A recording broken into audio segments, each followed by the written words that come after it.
Hi, this is Kerry Artek with Wicked Stocks, bringing you the daily Apple report for Tuesday, October 10th, 2023.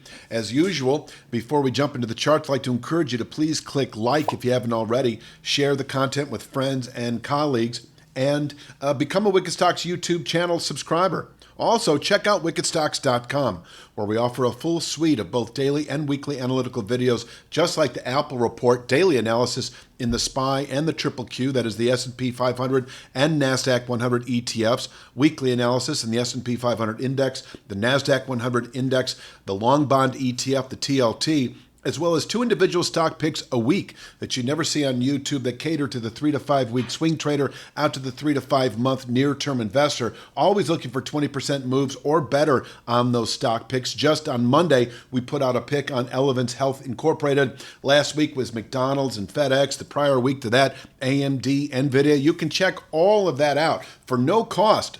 If you sign up for wickedstocks.com, we offer a 5-day free trial up front. So you can check everything out. If you don't like it, you can bow out at no cost to you whatsoever. On with the charts. Big picture, we'll take a look at this weekly chart, work our way into the day itself. We had an objective at long-term support that is this week at 167.49 down to 166.06.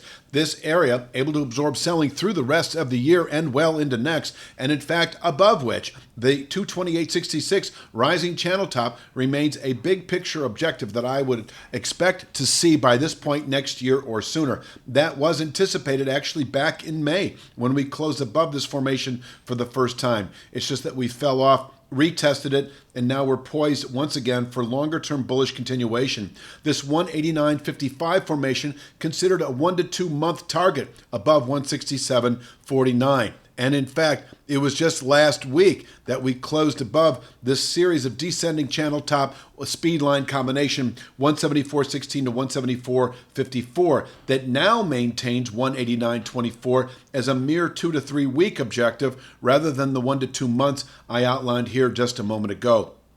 So I'm going to jump back to this chart here. It is 174.16 to 174.77. 174.77 is a rising channel bottom over the last couple of weeks. So I combine that with the 174.16 to 54 region, and it's a range. I've eliminated 174.54. This is really just a little more than a half-point range, really, 60 cents or so, that can absorb selling through the week, and above which 189.24 still remains a 2 to 3 week objective. So that remains in effect as of Friday's settlement above the 174 handle support. On the way up today, 180.11, able to contain session strength. We may fall off from here into later weeks. So I'm talking to you 3 to 5 day swing traders right now. If there is a 3 to 5 day swing trade, ideally you're buying a pullback in the 174 handle because I think that is the more aggressive and reliable play. Selling 180.11, that is a bit of a counter trend move right now, but I don't think, I think that that's actually a very doable trade if you obviously exercise proper risk management and don't get hung up on a short position then all the way into the upper 180s if you do sell 180.11. If we close above 180.11, 3 to 5 day swing traders should shift decidedly bullish. In fact, the 2 to 3 week time frame remains decidedly bullish above 174.16. And the 1 to 2 week time frame, once again, above 180.11. It's just that over the next few days, we could trade inside the 180.11 down to 174.16 region on a 3 to 5 day basis. So that's there. If we close above 180.11, no good reason to be short this market. If your time horizon is anywhere from 3 to 5 days out to 2 to 3 weeks, that 189.24 targeted resistance area then in reach perhaps by the end of next week, where we could top out into November. Fall off from here in a meaningful way. I'll take you back to this chart.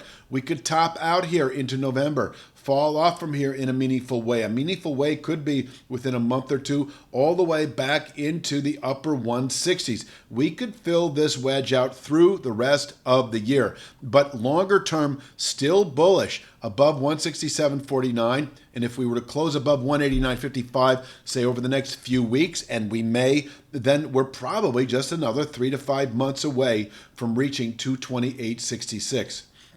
And I believe this January to July high, I guess that's a 6-month move.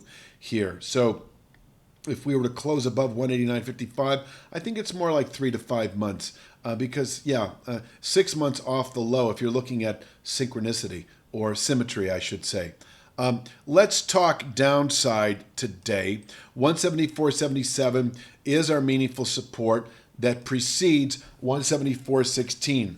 I don't see a good reason to play the short side in this market into later week, into next week, unless we close below 174.16. So 3 to 5 day swing traders are presumably long right now, anticipating 180.11. If you're short term, 2 to 3 week swing traders are long right now, above 174.16, anticipating 189.24.